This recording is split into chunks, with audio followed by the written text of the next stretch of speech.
Back on top! Kay subling nasungkit isip kampiyon sa CSB Lady Blazers ang kampyonato sa NCAA Season 97 Women's Volleyball Tournament.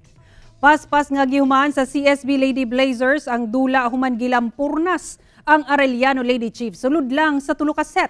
Sa unang set, init ang binayloay ug hapak og depensa sa duha ka team apan nakuha sa undefeated team ang puntos.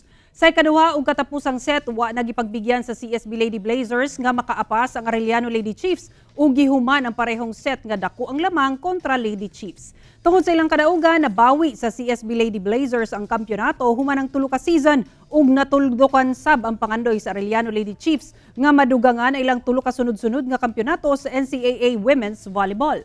Nahimo sab nga season MVP ang team captain sa CSB Lady Blazers nga si Maika Go.